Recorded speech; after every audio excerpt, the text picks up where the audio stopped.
സിറാജ് എന്ന് പറയുന്ന സഹോദരന്റെ ഭാര്യയും 3 മക്കളും വെള്ളത്തിലേക്ക് മുങ്ങിപ്പോയി. തന്റെ പ്രിയപ്പെട്ട 3 മക്കളുടെയും സിറാജ് എന്ന് പറയുന്ന സഹോദരൻ തന്റെ പ്രിയപ്പെട്ട ഭാര്യയുടെയും മയ്യത്ത് കാണുന്ന ഒരു വല്ലാത്ത വികാര നിമിഷമുണ്ട്. എങ്ങനെയാ സഹിക്കുക? ഒന്ന് ആലോചിച്ച് നോക്കിയേ. ആരെങ്കിലും വന്നിട്ട് ഈ ബോട്ടിൽ പോയവരുടെ ലിസ്റ്റ് എടുക്ക്, ഒന്ന് നോക്കട്ടെ. അവർ ഏതെങ്കിലും മതവിഭാഗത്തിൽപ്പെട്ടവരാണോ എന്ന് ചിന്തിച്ചുകൊണ്ട് നിന്നോ? ഇല്ല. അവര് ചാടിയിറങ്ങി. അവർക്ക് കഴിയുന്ന നിലയിൽ അവരെല്ലാവരും പരിശ്രമിച്ചുകൊണ്ട് രക്ഷപ്പെടുത്താൻ പരമാവധി ശ്രമിച്ചു. പക്ഷേ അള്ളാഹുവിന്റെ വിളി വന്നാ പോകണമല്ലോ. അത് വെള്ളത്തിലാണെങ്കിലും വായുവിലാണെങ്കിലും അത് മണ്ണിലാണെങ്കിലും വിണ്ണിലാണെങ്കിലും അള്ളാന്റെ വിളി വന്നാ പോയേ മതിയാവുള്ളൂ. അങ്ങനെ താനൂർ എന്ന് പറയുന്ന പ്രദേശം ഇന്ത്യയുടെ പ്രധാനമന്ത്രി പോലും അപലപിച്ചുകൊണ്ട് അനുശോചനം രേഖപ്പെടുത്തിക്കൊണ്ട് കേരളത്തിന്റെ ചീഫ് മിനിസ്റ്ററും ഓപ്പോസിഷൻ ലീഡറും ഒക്കെ താനൂരിലേക്ക് കടന്നു വന്ന് പാണക്കാട് സയ്യിദ് സാദിഖ് അലി ശിഹാബ് തങ്ങളടക്കമുള്ള കേരളത്തിന്റെ വിവിധ രാഷ്ട്രീയ നേതാക്കന്മാരെ മുഴുവനും ഓടിയെത്തി ആ പാവപ്പെട്ട മരണപ്പെട്ടു പോയ സഹോദരങ്ങളുടെ കുഞ്ഞുമക്കളുടെ സഹോദരിമാരുടെ കുടുംബാദികളെ പേരിന് നീതിക്ക് വേണ്ടി ഒരു ചെറിയ ആശ്വാസവാക്ക് പറയാൻ വന്നു. എന്തു പറഞ്ഞ് ആശ്വസിപ്പിക്കാനാ? ആ ആശ്വാസത്തിന്റെ വാക്ക് പറഞ്ഞുകൊണ്ടിരിക്കുമ്പോഴാണ് തിരുവനന്തപുരം ജില്ലയിലെ നേമം എന്ന് പറയുന്ന പ്രദേശത്ത് നിഖിൽ എന്ന് പേരുള്ള ഒരു മനുഷ്യന്റെ കോലവും മൃഗത്തിന്റെ സ്വഭാവവുമുള്ള ഒരാൾ. അയാൾ പറഞ്ഞു, മലപ്പുറത്തല്ലേ? ഭയങ്കര സന്തോഷമാണ് അയാൾക്ക്. മലപ്പുറത്തല്ലേ? ഭയങ്കര സന്തോഷമാണ്. ഏത് മലപ്പുറമാണോ ഇത്? കരിപ്പൂര് വിമാനത്താവളത്തില്, ഇന്റർനാഷണൽ വിമാനത്താവളത്തിൽ വിമാന ദുരന്തമുണ്ടായപ്പോൾ ഓടിയെത്തിയത് മലപ്പുറത്തിന്റെ മക്കളായിരുന്നു. ആ മക്കൾ വന്നിട്ട് അവിടത്തെ ചാർട്ട് നോക്കിയില്ല. വിമാനത്തിൽ സഞ്ചരിച്ചിരുന്നത് ആരാണ്? മുസ്ലിങ്ങളായിരുന്നു. അവരെ മാത്രമേ എടുക്കുള്ളൂ എന്ന് മലപ്പുറത്തിന്റെ മക്കൾ ഒരിക്കലും പറഞ്ഞിരുന്നില്ല. പറയാൻ അവർക്ക് കഴിയില്ല. കാരണം അവർ വിവരമുള്ളവരാണ്, മനുഷ്യരാണ്. വിവരം കെട്ടവന്മാർക്ക് എന്തും പറയാം. ഒരൽപ്പമെങ്കിലും ആത്മാർത്ഥതയുണ്ടെങ്കിൽ കേരള രാഷ്ട്രീയത്തിന്റെ ചരിത്രത്തിൽ ഇത്രയും വികാര നിർഭരമായ രംഗങ്ങൾക്ക് സാക്ഷ്യം വഹിക്കേണ്ടി വന്ന കേരളത്തിന്റെ അനുശേദ്യനായ CM chief minister Pinarayi Vijayan ആ ചെറുപ്പക്കാരനെതിരെ കേസെടുക്കേണ്ടതാണ്. കാരണം ഇങ്ങനെ ദുരന്തങ്ങളിലും അപകടങ്ങളിലും പെടുന്ന ആളുകളുടെ മതവും ജാതിയും സംഘടനയും രാഷ്ട്രീയവും നോക്കുന്നത് വലിയ അപകടങ്ങളിലേക്ക് പോകും, വലിയ അപകടങ്ങളിലേക്ക് പോകും. ഞാൻ പറഞ്ഞു വന്നത്, വളരെ മോശമായ നിലയിലുള്ള പദപ്രയോഗങ്ങൾ നടത്തി. മലപ്പുറത്തല്ലേ? ഒരു ഹിന്ദുവെന്നോ ക്രിസ്ത്യാനിയെന്നോ മുസ്ലിമെന്നോ ആരെങ്കിലും ചിന്തിക്കുമോ? 10 മാസം പ്രായമുള്ള കുഞ്ഞ് വെള്ളത്തിൽ വീണ് ചെളിയിൽ മുങ്ങിപ്പോയി. ആ കുട്ടിയെ പൊക്കിയെടുത്ത്, ഒരു കുട്ടി ജീവിതത്തിൽ ഒരുപാട് ആഗ്രഹിച്ചിരുന്ന അവസാനം കിട്ടിയ ഒരു പൊന്നുമോള്, ആ പൊന്നുമോളെ രക്ഷപ്പെടുത്താൻ കഴിഞ്ഞില്ല.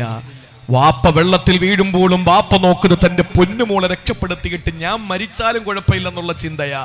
പക്ഷേ പലരെയും രക്ഷപ്പെടുത്തിയിട്ടും ആ പ്രിയപ്പെട്ട സഹോദരൻ നോക്കുമ്പോ തന്റെ പൊന്നുമോക്ക് പകരം ആ പൊന്നുമോളുടെ ജാക്കറ്റ് ഇങ്ങനെ ഒഴുകി നടക്കുകയാ. ആ നിമിഷം ഒന്ന് ആലോചിച്ച് നോക്കൂ. എങ്ങനെയെങ്കിലും രക്ഷപ്പെടുത്താൻ അവന്റെ അവസാന ശ്രമങ്ങൾ വരെ നടത്തുമ്പോഴും എൻ്റെ പ്രിയമുള്ള സഹോദരങ്ങളെ, കഴിയാതെ പോയ കേരളത്തിലെ ഏറ്റവും വലിയ ദുഃഖത്തിന്റെ, ഏറ്റവും വലിയ കണ്ണുനീർ കടലായി മാറിയ താനൂരിലെ ഈ സമയം, അള്ളാഹു അവിടെ രക്തസാക്ഷികളായ, അവിടെ മരണപ്പെട്ടു പോയ നമ്മുടെ പ്രിയപ്പെട്ട സഹോദരങ്ങൾക്ക് അള്ളാഹു ഷഹീദിന്റെ കൂലി കൊടുക്കുമാറാവട്ടെ. അള്ളാഹു ഇനി ശേഷിക്കുന്ന എല്ലാവർക്കും നല്ല ആഫിയത്തുള്ള ദീർഘായുസ് കൊടുക്കട്ടെ. കുടുംബത്തിന് അള്ളാഹു സമാധാനം കൊടുക്കട്ടെ, ക്ഷമ കൊടുക്കട്ടെ. കോട്ടയം ജില്ലയിൽ ഒരു സ്ഥലത്ത് ഞാൻ പ്രസംഗിക്കാൻ പോയി. അവിടെ ഒരു മദ്രസ കുട്ടികളുണ്ട്. ഒരു കുട്ടിക്ക് ഏകദേശം 50 എത്ര രൂപയാണ് ഒരു വർഷത്തേക്ക് ചെലവ്. അങ്ങനെ ഒരു സഹോദരൻ കൈപൊക്കിയിട്ട് പറഞ്ഞു, ഉസ്താദെ ഞാൻ കൊടുക്കാം, ഒരു വർഷത്തേക്ക് ഒരു കുട്ടിക്ക് ഒരു വർഷത്തേക്കുള്ള ചെലവ് ഞാൻ കൊടുത്തോളാം. 50,000 എത്രയാണെന്ന് തോന്നുന്നു. ഞാൻ ദുആരെന്നപ്പോൾ എന്നോട് സ്റ്റേജിരുന്ന ഉസ്താദ് വന്നിട്ട് പറഞ്ഞു, ഉസ്താദെ ആ പാവപ്പെട്ട സഹോദരൻ ഒരു ഓട്ടോറിക്ഷ തൊഴിലാളിയാണ്. എത്ര രൂപ കിട്ടും നിങ്ങൾക്കറിയില്ലേ? ആ സഹോദരൻ ഓട്ടോറിക്ഷ തൊഴിലാളിയാണ് എന്നത് മാത്രമല്ല, കഴിഞ്ഞ പ്രളയകാലത്ത് ആ സഹോദരന്റെ ഭാര്യയും 2 മക്കളും മണ്ണിടിഞ്ഞ് മരിച്ചുപോയവരാ. 2 മക്കളും ഭാര്യയും മണ്ണിടിഞ്ഞ് വീണിട്ട് പ്രളയത്തിൽ, ആ വലിയ പ്രളയമുണ്ടായപ്പോൾ മരണപ്പെട്ടു പോയി. ഒരുരുള ഭക്ഷണം തന്നവർക്ക് മാത്രമല്ല, നമ്മളെ കാണുമ്പോൾ ഒന്ന് പുഞ്ചിരിച്ചവർക്ക് മാത്രമല്ല, ലോകത്തെവിടെ ഒരു ദുരന്തമുണ്ടായാലും. ഞാൻ പ്രളയമുണ്ടായ സമയത്ത് ഉബൈദ് സാഹിബിനെ വിളിച്ചു ഇല്ലേ? കഴിഞ്ഞ ആദ്യത്തെ പ്രളയം ഉണ്ടായപ്പോൾ നിലമ്പൂർ ഭാഗങ്ങളിൽ വലിയ പ്രശ്നമാണെന്നറിഞ്ഞപ്പോൾ ഞാൻ പെട്ടെന്ന് എൻ്റെ മൊബൈൽ കോൺടാക്ട് നമ്പർ എടുത്തപ്പോൾ നിലമ്പൂർ ഉബൈദ് സാഹിബിൻ്റെ നമ്പർ കിട്ടി. ഞാൻ വിളിച്ചു ചോദിച്ചു, എന്തെങ്കിലും ആവശ്യങ്ങളുണ്ടോ, എന്താ വേണ്ടത്? കാരണം ഇതാണ്, അത് മുസ്ലിം ആയാലും മാത്രമല്ല, ഹിന്ദുക്കളെന്നോ ക്രിസ്ത്യാനി അങ്ങനെ പറയാൻ തന്നെ പാടുണ്ടോ ഈ വിഷയങ്ങളിൽ? അള്ളാഹു റബ്ബുൽ ഇസ്സത്ത് തിരിച്ച്, അതാണ് ഈ കേരളത്തിൽ യവനൊന്നും ഒരു ഗ്രിപ്പ് കിട്ടാതെ പോയത്. യവനൊന്നും വീട്ടിൽ കയറ്റാൻ കൊള്ളൂല. ഇത് ഞാൻ പല വേദികളിലും പ്രസംഗിച്ച കാര്യമാണ്. യവനൊന്നും വീട്ടിൽ കയറ്റാൻ കൊള്ളൂല എന്ന്. യവനൊന്നും ഹിദായത്തിന് വേണ്ടി ദുആ ചെയ്തിട്ട് കാര്യമില്ല. കാരണം ഹിദായത്ത് മനുഷ്യനെ കിട്ടുള്ളൂ, ഇതൊക്കെ മൃഗമാണ്. അള്ളാഹു മനസ്സിലാക്കാനുള്ള തൗഫീക്ക് തരട്ടെ. അതുകൊണ്ട് പ്രിയപ്പെട്ട സഹോദരങ്ങളെ, രാഷ്ട്രീയവും സംഘടനയും ഒക്കെ നല്ലതാണ്, മത്സരിക്കുന്നത് നാടിന്റെ വികസനത്തിനും ഒക്കെ നല്ലതാ. അള്ളാഹു മനസ്സിലാക്കാനുള്ള തൗഫീക്ക് തരട്ടെ. അതുകൊണ്ട് വലതുപക്ഷം ഇടതുപക്ഷം വന്നപ്പോൾ ഞാൻ ഓർത്തങ്ങനെ അങ്ങ് പോയതാ. ഞാൻ പറയുന്നത് വലതുപക്ഷം എന്ന് പറഞ്ഞാൽ വലതുഭാഗത്തിരുന്ന് കാത്തിബുൽ ഹസനാത്താണ് വലതുപക്ഷം, സാഹിബുൽ യമീൻ. നമ്മുടെ വലതുവശത്തിരിക്കുന്ന മലക്ക് സാഹിബുൽ യമീൻ, കാത്തിബുൽ ഹസനാത്താണ്. നന്മകൾ മാത്രമേ അദ്ദേഹം എഴുതൂ. ഇടതുഭാഗത്തിരിക്കുന്നത് കാത്തിബുൽ സയ്യിആത്ത്, സാഹിബുൽ ഷിമാൽ, ഇടതുവശത്തിരിക്കുന്ന ആള്. ഇടതുവശത്തിരിക്കുന്ന മലക്ക് തിന്മകൾ മാത്രം എഴുതും. ഇതെങ്ങനാ എഴുതുന്നതെന്നറിയോ സഹോദരിമാര്? കേട്ടോളി. ഇതെങ്ങനാ എഴുതുന്നത്?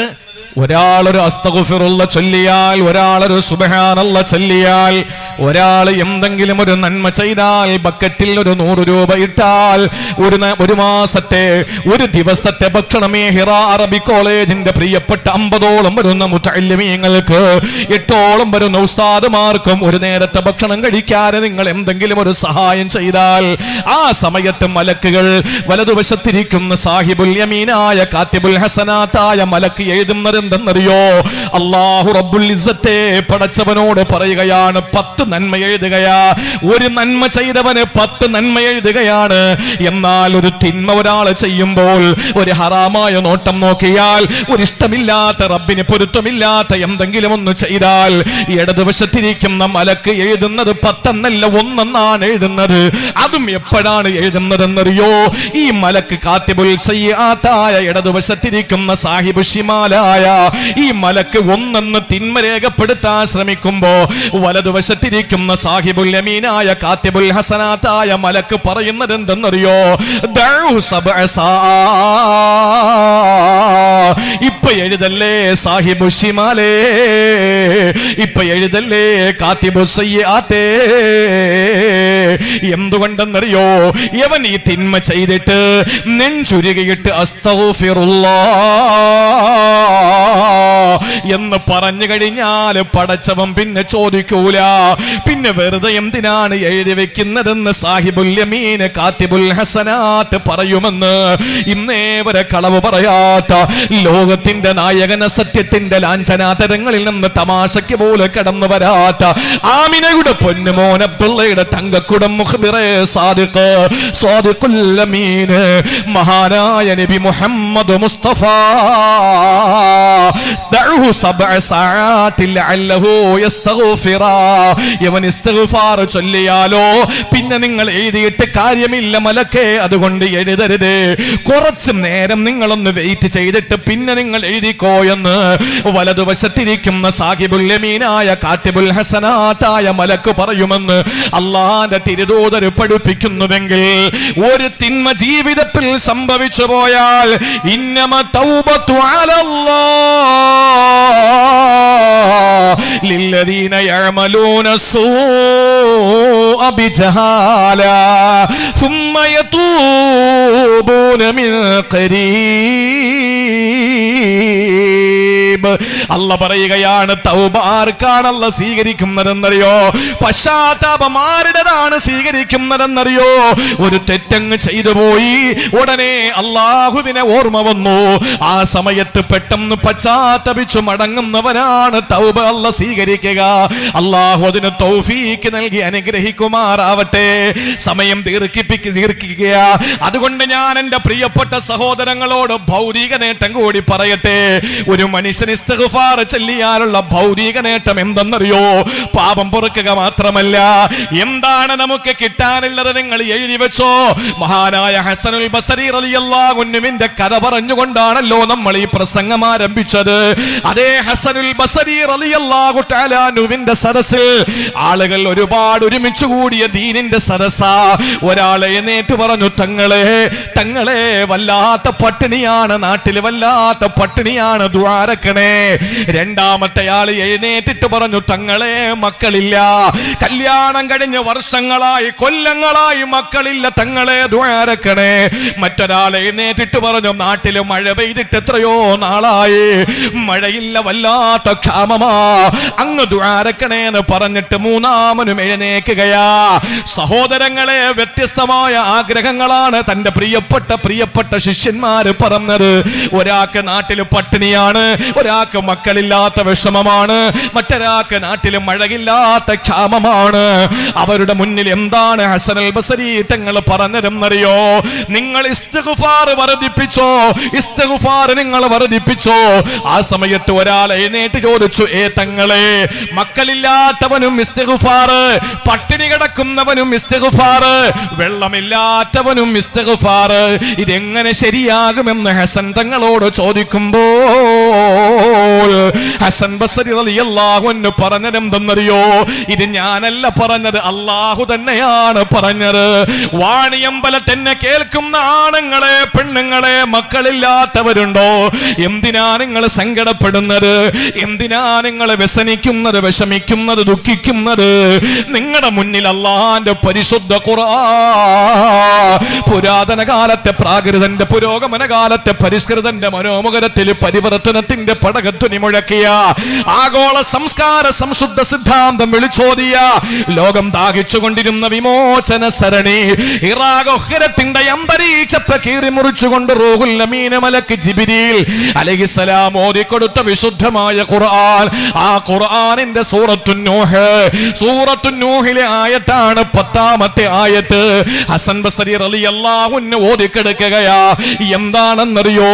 ഫഖുൽതു അസ്തഗ്ഫിറൂ റബ്ബക്കും ഇന്നഹു കാന ഗഫാറാ യുർസിലിസ് സമാഅ അലൈക്കും മിദ്റാറാ വയുംദിദുക്കും ബിഅംവാലിൻ വബനീൻ വയജ്അൽ ലക്കും ജന്നാത്തിൻ വയജ്അൽ ലക്കും അൻഹാറാ. എന്നെ കേൾക്കുന്ന സഹോദരങ്ങളെ, ഭൗതികമായി നമ്മൾ അനുഭവിക്കുന്ന മുഴുവൻ പ്രശ്നങ്ങളും ഇതിനകത്തുണ്ട്. അല്ലാഹു പറഞ്ഞു, ഫഖുൽതു അസ്തഗ്ഫിറൂ റബ്ബക്കും, നിങ്ങളുടെ നാഥനോട് ഇസ്തിഗ്ഫാർ ചൊല്ലിക്കോ. ഇന്നഹു കാന ഗഫാറാ, അല്ലാഹു പൊറുക്കുന്നവനാണ്. അപ്പൊ ഇസ്തിഗ്ഫാർ ചൊല്ലിയാൽ ഒന്നാമത് അല്ലാഹു നമ്മുടെ പാപങ്ങൾ പുറത്തു തരുന്നതാണ്. രണ്ടാമത്തെ അല്ലാഹു പറയുന്നു, യുർസിലിസ് സമാഅ അലൈക്കും മിദ്റാറാ, സമൃദ്ധമായി നിങ്ങൾക്കല്ല മഴ വർഷിപ്പിച്ചു തരുന്നതാണ്. സഹോദരങ്ങളെ, മഴയില്ലാത്ത നാടുകളില് മഴ വേണോ? എന്താ ചെയ്യേണ്ടതെന്നറിയോ? ആണായാലും പെണ്ണായാലും വലുതായാലും ചെറുതായാലും പണ്ഡിതനായാലും പാമരനായാലും കുചേലനായാലും കുബേരനായാലും തൊഴിലാളിയായാലും മുതലാളിയായാലും അല്ലാഹുവിനോട് ഇസ്തിഗ്ഫാർ ചൊല്ലലാണ് ഏക പരിഹാരം. അല്ലാഹു പറയുന്നു, ഇസ്തിഗ്ഫാർ ചൊല്ലിയാൽ ദുനിയാവിൽ നിങ്ങൾക്ക് കിട്ടുന്ന ഒന്നാമത്തെ നേട്ടം എന്തെന്നറിയോ? യുർസിലിസ് സമാഅ അലൈക്കും മിദ്റാറാ, ആകാശമാകുന്ന ഭർത്താവിന്റെ ബീജത്തുള്ളികളാകുന്ന മഴത്തുള്ളികള് ഈ ഭൂമിയാകുന്ന ഭാര്യയുടെ ഗർഭാശയത്തിലേക്ക് സമൃദ്ധമായി വർഷിക്കുമത്രേ. രണ്ടാമത് അല്ലാഹു പറയുന്നത് എന്തെന്നറിയോ? വയുംദിദുക്കും ബിഅംവാൽ, നിങ്ങൾക്ക് ധാരാളം സമ്പത്ത് അല്ലാഹു തരുന്നതാ, ധാരാളം സമ്പത്ത് അല്ലാഹു തരുന്നതാ. സഹോദരങ്ങളെ, ഒരു ഹദീസിലെ കാണാ, നേരം വെളുത്ത് സുബഹി നിസ്കാരം കഴിഞ്ഞാൽ മുടങ്ങാതെ ആരാണോ 101 പ്രാവശ്യം സുബ്ഹാനല്ലാഹി വബിഹംദിഹി സുബ്ഹാനല്ലാഹിൽ അലീം അസ്തഗ്ഫിറുല്ലാഹ്, ഇതാണ് അതിൽ പറഞ്ഞ കലിമത്തുകൾ. സുബ്ഹാനല്ലാഹി വബിഹംദിഹി സുബ്ഹാനല്ലാഹിൽ അലീം അസ്തഗ്ഫിറുല്ലാഹ് 100 പ്രാവശ്യം ദൈനംദിനം ആരോതുന്നുവോ ദുനിയാവ് അവന്റെ പിന്നാലെ ഓടുമെന്ന് നബി മുഹമ്മദ് മുസ്തഫ. ദുനിയാവിന്റെ പിന്നാലെ നമ്മൾ പോണ്ട, ദുനിയാവ് നമ്മുടെ പിന്നാലെ വരും. എന്നെ എടുത്തോ, എന്നെ എടുത്തോ, എന്നെ സ്വീകരിച്ചോ എന്ന് പറഞ്ഞ് ദുനിയാവ് വരും. അതുകൊണ്ട് പ്രിയപ്പെട്ടവരെ, അല്ല പറയും ഇസ്തിഗ്ഫാർ ചൊല്ലിയാൽ വയുംദിദുകും ബി അംവാൽ, സമ്പൽ സമൃദ്ധി നിങ്ങൾക്ക് വരുന്നതാണ്. വബനി, അല്ലാഹു ധാരാളം മക്കളെ നിങ്ങൾക്ക് തരുന്നതാ.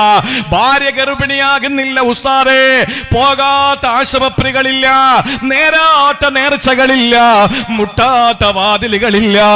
അതുകൊണ്ട് ദുആരക്കണേന്ന് പറഞ്ഞ ഒരു വേദിയിൽ പോലും മക്കളില്ല, ദുആരക്കണേന്ന് പറയാത്ത വേദിയില്ല. അവരോട് എനിക്ക് പറയാനുള്ളത്, നിങ്ങളുടെ കുടുംബക്കാര്, ബന്ധുക്കള്, പരിചയക്കാര്, സുഹൃത്തുക്കളിൽ എന്നെ കേൾക്കുന്ന സഹോദര സഹോദരിമാര്, സന്താനങ്ങളില്ലാത്തവരുടെ മുന്നിൽ അല്ല പറയുകയാണ്, നിങ്ങൾക്ക് ധാരാളം മക്കൾ വേണോ, നിങ്ങൾ ഇസ്തിഗ്ഫാർ വർദ്ധിപ്പിച്ചു കൊള്ളുക.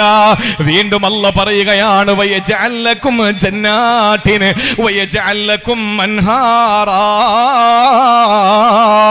ഒരുപാട് ഒരുപാട് തോട്ടങ്ങളും അരുവികളും അല്ലാഹു നിങ്ങൾക്ക് സമ്പത്തിന്റെ ആധിക്യം നിങ്ങൾക്ക് അല്ല തരുന്നതാ. സർവ്വ അനുഗ്രഹങ്ങളുടെ ുന്നുണ്ടോ? ആര് ഇസ്തിഗ്ഫാർ ജീവിതത്തിന്റെ മുഖമുദ്രയാക്കുന്നുണ്ടോ? ഈ വാണിയമ്പലത്ത് ഈ ഹിറാ അറബി കോളേജിന്റെ തിരുമുറ്റത്തൊരുമിച്ച് കൂടിയ എന്റെ പ്രിയപ്പെട്ട സഹോദരങ്ങളെ, സഹോദരിമാരില്, ഇന്നത്തെ രാത്രി മുതൽ ഈ വിനീതന്റെ പ്രസംഗത്തിൽ നിന്ന് ഒരു സമ്മാനമായി, ഒരു ഉണർത്തലായി എനിക്ക് പറയാനുള്ളത്, ദിവസവും നേരം വെളുത്ത് സുബഹി നിസ്കാരം കഴിഞ്ഞാൽ 100 പ്രാവശ്യം അസ്തഗ്ഫിറുല്ലാഹ് അൽ-അലീം പറയണേ. അല്ലാഹു എല്ലാ അനുഗ്രഹങ്ങളുടെയും കലവറ തുറന്നു തരുന്നതാ.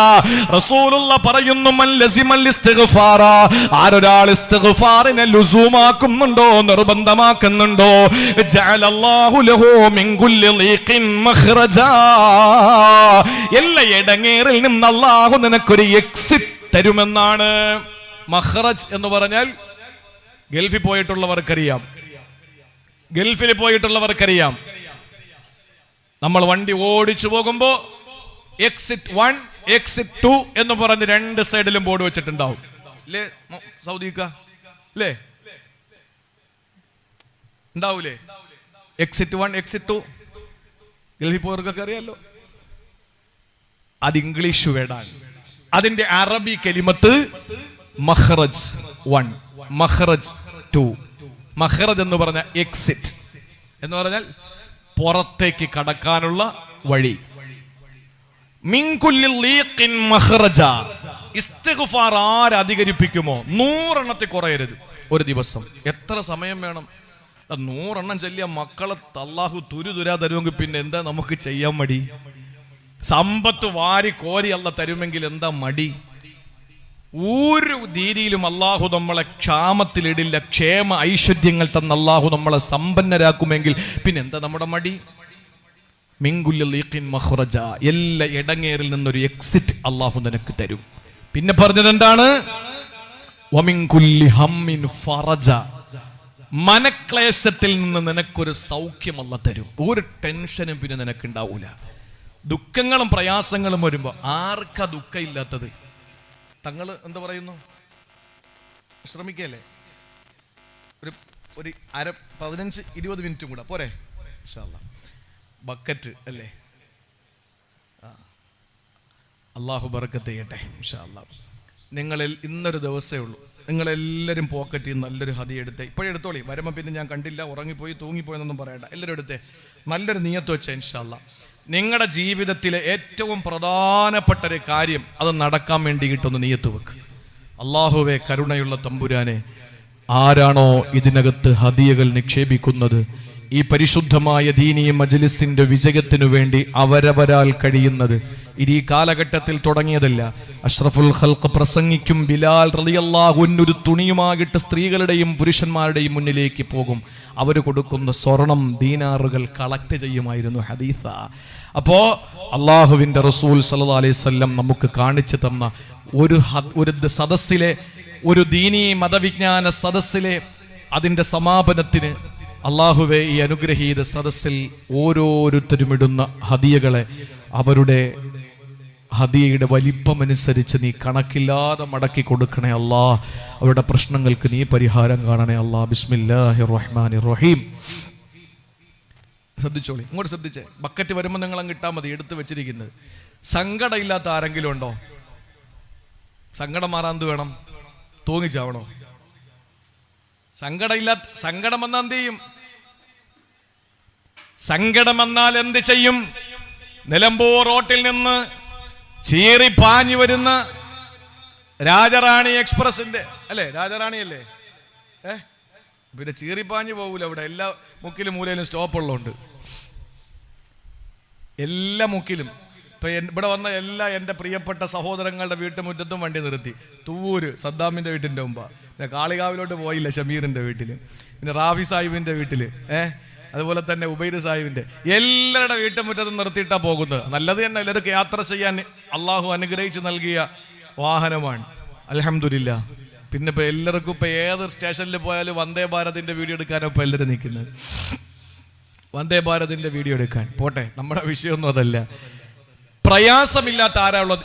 ഇങ്ങോട്ട് കേക്കി. പ്രയാസമില്ലാത്തത് ആരാ ഉള്ളത്? ഉണ്ടോ? ആരെങ്കിലും ഉണ്ടോ? പ്രയാസം വന്ന എന്തു വേണം?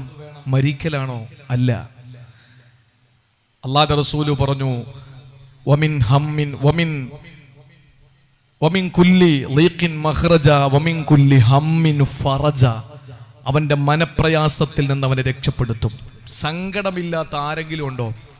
യൂറോപ്പില് ഒരു സൈക്യാട്രിസ്റ്റിനെ കാണാൻ വേണ്ടി ഒരാൾ വന്നു. ഒരു സൈക്യാട്രിസ്റ്റിനെ കാണാൻ വേണ്ടി, മനഃശാസ്ത്ര വിദഗ്ധനെ കാണാൻ വേണ്ടിയിട്ട് വന്നു. ഡോക്ടറുടെ മുന്നിലേക്ക് വന്ന് അപ്പോയിൻമെന്റ് എടുത്ത് കയറിയിരുന്ന ഒരു മനുഷ്യൻ. അയാൾ പറഞ്ഞു, എനിക്ക് എപ്പോഴും ടെൻഷനാണ്, എപ്പോഴും മനസ്സിന് വല്ലാത്ത ഒരു പ്രശ്നമാണ് എന്നൊക്കെ പറഞ്ഞു. ഡോക്ടർ പറഞ്ഞൊരു കാര്യം ചെയ്യും, ആശുപത്രിയുടെ തൊട്ടു പുറകിൽ ഒരു തിയേറ്റർ ഉണ്ട്, ആ തിയേറ്ററിൽ ചാർലി ചാപ്ലിന്റെ സിനിമ ഓടുന്നുണ്ട്, ഒന്ന് പോയി കണ്ടിട്ട് വരാൻ പറഞ്ഞു. ചാർലി ചാപ്ലിന്റെ സിനിമ ഓടുന്നുണ്ട്, അതൊന്ന് കണ്ടിട്ട് വരണം. വന്ന ആള് പറഞ്ഞു, ഇല്ല, എൻ്റെ വിഷമം അതിലൊന്നും മാറൂല.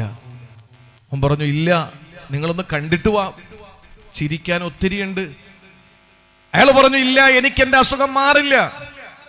ഡോക്ടറും അയാളും തമ്മിൽ സംവാദമായി. അവസാനം ഡോക്ടർ ചോദിച്ചു, എന്തുകൊണ്ടാണ് നിങ്ങൾ മാറില്ല എന്ന് വാശി പിടിക്കുന്നത്?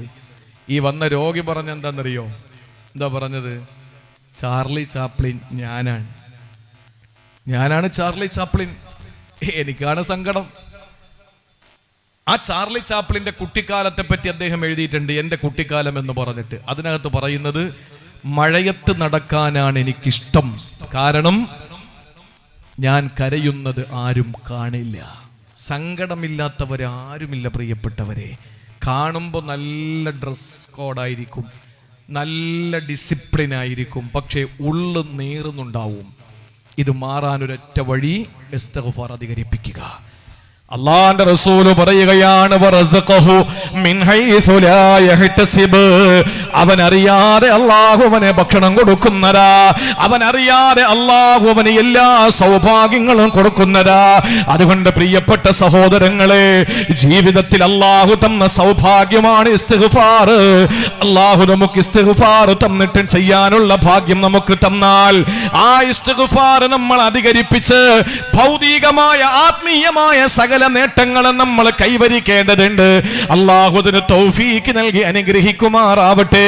വിശദീകരിക്കാൻ സമയത്തിന്റെ കുറവ് കൊണ്ട് ആദരണീയനായ സയ്യിദും മുഹമ്മദിന്റെ പേരില് പ്രിയപ്പെട്ടവരെ ഞാൻ വിശദാംശങ്ങളിലേക്ക് കടക്കുന്നില്ല. അല്ലാഹുവിന്റെ ഹബീബ് പരിചയപ്പെടുത്തിയ ഒരു കാര്യം ഞാൻ എൻ്റെ പ്രിയപ്പെട്ടവരോട് പറയട്ടെ. ജീവിതയാത്രയിൽ അല്ലാഹുവിന്റെ റസൂൽ സല്ലല്ലാഹു അലൈഹി വസല്ലമ തങ്ങൾ ഒരുപാട് മയ്യത്തുകൾ അടക്കിയിട്ടുണ്ട്. മയ്യത്തടക്കുമ്പോൾ റസൂലുള്ളാഹിന്റെ സമീപനം എന്താണ്? വാണിയമ്പലത്ത് ഏതെങ്കിലും ഒരാൾ മരണപ്പെട്ടാൽ, തുവൂരിലോ അല്ലെങ്കിൽ മേലാറ്റൂരിലോ ആരെങ്കിലും മരണപ്പെട്ടാൽ, കാളികാവിലോ അല്ലെങ്കിൽ മറ്റേതെങ്കിലും പൂക്കോട്ടും പാടത്തോ ആരെങ്കിലും മരണപ്പെട്ടാൽ എന്താണ് ചെയ്യേണ്ടതെന്നറിയോ? അള്ളാന്റെ ഹബീബ് സല്ലല്ലാഹു അലൈഹി വസല്ലമ തങ്ങൾ ഒരു മയ്യത്തടക്കിയാൽ ആ മയ്യത്തിന്റെ ഖബറിന്റെ അരികിലെ റസൂലുള്ള വഖഫ അലൈഹി അവിടെ തന്നെ നിൽക്കുമായിരുന്നു. എന്നിട്ടോ ഒരു ദിവസം ഒരു മരണത്തിന്റെ മയ്യത്തടക്കിയിട്ട് റസൂലുള്ള അവിടെ തന്നെ നിന്നു. എന്നിട്ട് അല്ലാഹുവിന്റെ റസൂൽ പറഞ്ഞതെന്തെന്നറിയോ? ഇസ്തഗ്ഫിറൂ ലി അഖീകും, നിങ്ങളുടെ സഹോദരന് വേണ്ടി ഇസ്തിഗ്ഫാർ ചൊല്ലണേ. വസലൂ ലഹു തസ്ബീതാ, ചോദ്യങ്ങൾ ചോദിക്കുന്ന സമയത്ത് അടിയുറച്ച് മറുപടി കൊടുക്കാൻ വേണ്ടി റബ്ബിനോട് നിങ്ങൾ ചോദിക്കണേ. ഫഇന്നഹുൽ ആന യുസ്അൽ, ഈ സമയത്ത് അവന് ചോദിക്കപ്പെടാൻ പോവുകയാ. ഈ സമയത്ത് മുൻകർ നകീർ അവനോട് ചോദ്യങ്ങൾ ചോദിക്കാൻ പോവുകയാ. അതുകൊണ്ട് നിങ്ങൾ അവന് വേണ്ടി ഇസ്തിഗ്ഫാർ ചൊല്ലണേ. ഒരാൾ മരണപ്പെട്ടാൽ ആ മയ്യത്തിന്റെ ഖബറിന്റെ ചാരപ്പ് ചെന്ന് അവന് വേണ്ടി പൊറുക്കലിനെ ചോദിക്കാ. ആദരവായ പ്രവാചകൻ സല്ലല്ലാഹു അലൈഹി വസല്ലമ തങ്ങൾ കൽപ്പിക്കുകയാണ്. ഇത് അബൂ ദാവൂദ് റിപ്പോർട്ട് ചെയ്ത ഹദീസിലാ ഉള്ളത്. അതുകൊണ്ട് പ്രിയപ്പെട്ടവരെ, ഇസ്തിഗ്ഫാർ ജീവിതത്തിൽ നമ്മുടെ പാപങ്ങൾ പൊറുക്കുന്നതിന് മാത്രമല്ല, ഭൗതികമായ നേട്ടങ്ങൾക്ക് മാത്രമല്ല, മരണപ്പെട്ടു പോയ നമ്മുടെ പ്രിയപ്പെട്ടവരുടെ പാപമോചനത്തിനും അത് കാരണമാണ്. ഒരൊറ്റ സംഭവം മാത്രം പറഞ്ഞുകൊണ്ട് ഞാൻ അവസാനിപ്പിക്കാം. ഒരു ദിവസം അല്ലാഹുവിന്റെ ഹബീബിന്റെ മുന്നിൽ ഒരു പെണ്ണ് വരികയാ. ഗാമിദ് ഗോത്രക്കാരിയായ പെണ്ണാണ്. നല്ലതുപോലെ ഈ സംഭവം നിങ്ങളൊന്ന് കേൾക്കണേ. ഗാമിദ് ഗോത്രക്കാരിയായ പെണ്ണ് റസൂലുള്ളാഹിന്റെ മുന്നിൽ വന്നു. ചുറ്റുവട്ടത്തും സഹാബത്ത് നിരന്നിരിക്കുകയാ. ആ പെണ്ണ് വന്നിട്ട് റസൂലുള്ളാഹിനോട് പറഞ്ഞു, യാ റസൂലല്ലാഹ് ത്വഹിർനി യാ ഹബീബല്ലാഹ്, എന്നെ ശുദ്ധീകരിക്കണേ നബിയേ, എന്നെ ശുദ്ധിയാക്കണേ നബിയേ, എന്നെ ഒന്ന് ശുദ്ധീകരണം വരുത്തണേ റസൂലേ. അല്ലാഹുവിന്റെ ഹബീബ് ചോദിച്ചു, എങ്ങനെയാണ് ഞാൻ നിന്നെ ശുദ്ധി വരുത്തേണ്ടത്? നബിയേ, സനൈതു യാ റസൂലല്ലാഹ്, സാഹചര്യത്തിന്റെ സമ്മർദ്ദത്തിൽ ഞാൻ വ്യഭിചരിച്ചു പോയി നബിയേ.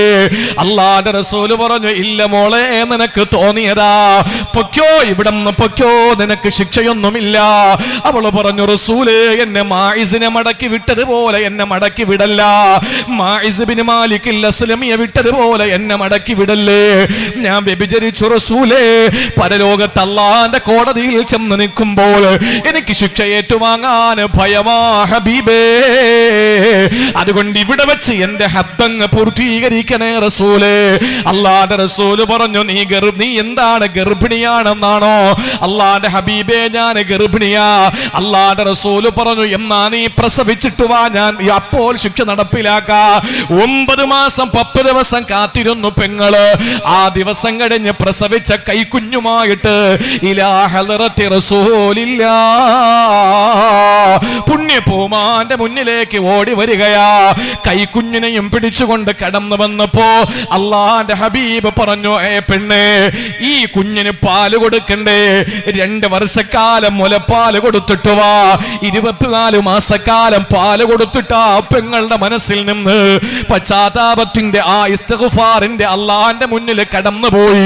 ഭൗതിക ലോകത്തെ ഹബ്ബടി വാങ്ങാതെ ആഖിറത്തിലേക്ക് ചെന്നിട്ട് പൂർണ്ണമായ ശിക്ഷ വാങ്ങാനുള്ള പേടി കൊണ്ട് റസൂലുള്ളാഹിന്റെ മുന്നിലേക്ക് ആ പെങ്ങൾ വരികയാ. കയ്യിൽ ഒരു അപ്പക്കഷണം പിടിച്ച പൊന്നുമോള്, അതുപോലെ ആ പ്രിയപ്പെട്ട സഹോദരിയും ഇതാ റസൂലുള്ളാഹിന്റെ മുന്നിൽ വന്നു. നബിയെ, ഞാൻ പ്രസവിച്ചു, ഞാൻ അവൾക്ക് പാല് കൊടുത്തു, ഇനി ഹബീബിന് എന്ത് ചെയ്യാനാ? അല്ലാഹുവിന്റെ റസൂൽ പറഞ്ഞു, എന്നാൽ പെട്ടെന്ന് കുഴിയെടുക്കുവോ? അങ്ങനെ കുഴിയെടുത്തു. ആ കുഴിക്കകത്തേക്ക് ഇറക്കി നിർത്തിയിട്ട് ഹബ്ബ് നടപ്പിലാക്കുകയാ. അവസാനം പ്രിയപ്പെട്ടവരെ, ശിക്ഷ നടപ്പിലാക്കി. ശിക്ഷ നടപ്പിലാക്കുന്ന സമയത്ത് കല്ലുവാരി ആ പെങ്ങളെ വലിച്ചെറിയുകയാ. സഹോദരങ്ങളെ, കല്ലെടുത്തെറിയുമ്പോൾ ഖാലിദ് ബിനുൽ വലീദ് റളിയല്ലാഹു തആല അൻഹു സാമാന്യം വലിപ്പമുള്ളൊരു കല്ലെടുത്തൊരൊറ്റ ഏറാ തലയില് ആ തലയോട്ട് പെട്ടിയിട്ട് തലച്ചോറ് ചീറ്റിത്തെറിച്ചിട്ട് അതിന്റെ ചോറ് തലച്ചോറിന്റെ ഒരു ഭാഗം മുണ്ടിലേക്ക് വീണപ്പോൾ, ഖമീസിലേക്ക് വീണപ്പോൾ മഹാനായ ഖാലിദ് ഇബ്നുൽ വലീദ് റളിയല്ലാഹു അൻഹു പറഞ്ഞതെന്തെന്നറിയോ? നശിച്ച പെണ്ണ് കാരണത്താൽ അവളുടെ ഈ ദുർഗന്ധം വമിക്കുന്ന തലച്ചോറിന്റെ തുണിയിലായല്ലോ. ആ സമയത്ത് നിറകണ്ണുകളോട് അള്ളാന്റെ തിരുദൂതർ പറഞ്ഞ വാക്കെന്തെന്നറിയോ? സഹാബാ, ഈ പെണ്ണിന്റെ പശ്ചാത്താപമെങ്ങാന്, ഈ പെണ്ണിന്റെ ഇസ്തിഗ്ഫാറെങ്ങാന് ഈ മദീനയിലെ 70ഓളം വരുന്ന ആളുകൾക്ക് വീതിച്ചു കൊടുത്താലും ബാക്കിയാണ് ഖാലിദേ. ഇവിടത്തെ മദീനക്കാരായ 70 ആളുകൾക്ക് വീതിച്ചു കൊടുത്താൽ ഈ പെണ്ണിന്റെ ഇസ്തിഗ്ഫാർ, പശ്ചാത്താപ തൗബയുണ്ടല്ലോ, അത് പിന്നെയും ബാക്കിയാകും ഖാലിദേ. ഖാലിദ് ഇബ്നുൽ വലീദ് റളിയല്ലാഹു അൻഹു ഞെട്ടിപ്പോവുകയാ. നേരത്തെ ഞാൻ പറഞ്ഞ മായിസ് ഇബ്നു മാലിക്കുൽ അസ്ലമിയും സമാനമായി തെറ്റു ചെയ്തതാ. എന്നിട്ട് അല്ലാഹുവിന്റെ റസൂലിന്റെ മുന്നിൽ വന്ന് ശിക്ഷയേറ്റ് വാങ്ങിയതാ. ആ ഖബറിന്റെ അടുത്തുകൂടി നടന്നു പോകുന്ന പിൽക്കാലത്തെ സഹാബാക്കള് ഒരാളും മറ്റൊരാളോട് പറഞ്ഞത്, ഈ കിടക്കുന്നവൻ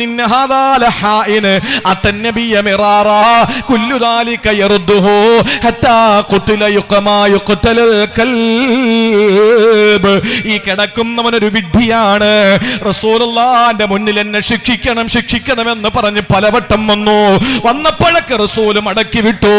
അവസാനം ഞങ്ങൾ പട്ടിയെ കൊല്ലും പോലെ കൊന്നു എന്ന് ഒരു സഹാബി പറഞ്ഞപ്പോ അല്ലാഹുവിന്റെ റസൂലിന്റെ മുഖം വിവരണമായി. കുറച്ചകലെ ഒരു ചത്ത കഴുത കിടക്കുകയാ. ഈ പറഞ്ഞ സഹാബിയോട് പറഞ്ഞു, ആ കഴുതയെ തിന്നു മോനെ. നബിയേ, അജീഫത്തി ഹിമാരിനി യാ റസൂലല്ലാഹ്, ചത്ത കഴുതയുടെ ശവം ഞാൻ തിന്നണമെന്നാണോ? റസൂലുള്ള പറഞ്ഞു, മോനെ, ഇതിന് തൊട്ട് മുമ്പ് നീ മായിസിനെ പറ്റി പറഞ്ഞതുണ്ടല്ലോ, ഇതിനെക്കാലം ചീഞ്ഞ് നാറുന്നതാ. എന്നിട്ട് മായിസ് ഇബ്നു മാലിക്കുൽ അസ്ലമിയെ പറ്റി റസൂലുള്ള പറഞ്ഞതെന്തെന്നറിയോ? ഇന്നഹു മിൻ അബിനഹിരി മിൻ അൻഹാരിൽ ജന്നതി യതഗമ്മസ്. ഈ മായിസ് ഇബ്നു മാലിക്കുൽ അസ്ലമി ഒരു തെറ്റ് ചെയ്ത് ഹബ്ബടിയാറ്റ് വാങ്ങി മരിച്ച ആള് തന്നെയാണ്. പക്ഷേ ഇന്ന് ഈ മായിസിന്റെ അവസ്ഥ നിങ്ങൾക്കറിയോ? സ്വർഗത്തിന്റെ സുന്ദരമായ അരുവികളില് ഈ മായിസ് മുങ്ങി കുളിക്കുകയാ. എന്റെ പ്രിയപ്പെട്ടവരെ, സാഹചര്യത്തിന്റെ സമ്മർദ്ദത്തിൽ ആരെങ്കിലും ഒരു തെറ്റു ചെയ്തു പോയാൽ അവൻ അല്ലാഹുവിന്റെ മുന്നിൽ ഇസ്തിഗ്ഫാർ ചെയ്ത് മടങ്ങിയിട്ടുണ്ടെങ്കിൽ പരിഹസിക്കണ്ട, കളിയാക്കണ്ട, വിമർശിക്കണ്ട, ഒറ്റപ്പെടുത്തണ്ട, കുറ്റപ്പെടുത്തണ്ട, ഒന്നും വേണ്ട. കാരണം പാപം പൊറുക്കാൻ അല്ലാഹുവിനെ കഴിയൂ. പടപ്പുകൾ 1000 നന്മ ചെയ്തിട്ട് ഒരു തിന്മ ഒരാൾ ചെയ്താൽ 1000 നന്മകൾ ചെയ്തു കൊടുത്തു ഒരാൾക്ക്. എന്നിട്ട് ഒരു തിന്മ ചെയ്താൽ ഈ ജനങ്ങളുണ്ടല്ലോ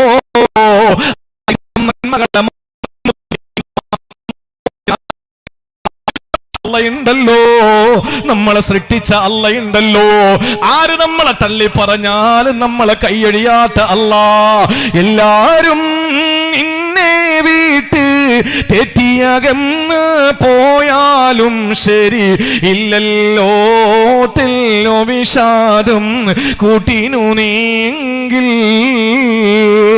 ആര് നമ്മളെ കൈയൊഴിഞ്ഞാൽ നമ്മളെ ചേർത്ത് നിർത്തുന്ന അല്ലാഹ്, നമ്മുടെ സങ്കടക്കടലിനെ അറിയുന്ന അല്ലാഹ്, കടലാകുന്ന സങ്കടത്തിന്റെ ഓളങ്ങളുടെ ശബ്ദമറിയുന്ന അല്ലാഹ്, ആ പടച്ചതമ്പുരാൻ നമ്മളെ ചേർത്ത് നിർത്തുമല്ലോ. ആ പടച്ചതമ്പുരാന്റെ മുമ്പിൽ 1000 തിന്മകൾ ചെയ്തെന്നിരിക്കട്ടെ, എന്നിട്ട് ഒരു നന്മ നമ്മൾ ചെയ്താൽ 1000 തിന്മയും അല്ല കളഞ്ഞിട്ട് ആ ഒരു നന്മ കൊണ്ട് നമുക്ക് സ്വർഗം തരുന്നവനാ. അതുകൊണ്ട് മടിക്കാതെ നമ്മൾ ഓരോരുത്തരും ദിവസം 100 പ്രാവശ്യമെങ്കിലും, അറ്റ്ലീസ്റ്റ് 100 വട്ടമെങ്കിലും അല്ലാഹുവിനോട് പറയണം, അസ്തഗ്ഫിറുല്ലാഹൽ അലീം, അസ്തഗ്ഫിറുല്ലാഹൽ അലീം. അത് നമ്മുടെ ജീവിതത്തിന്റെ മുഖ്യ ഘടകമായി നമ്മൾ മാറ്റണം. അല്ലാഹു തൗഫീഖ് നൽകി അനുഗ്രഹിക്കുമാറാവട്ടെ.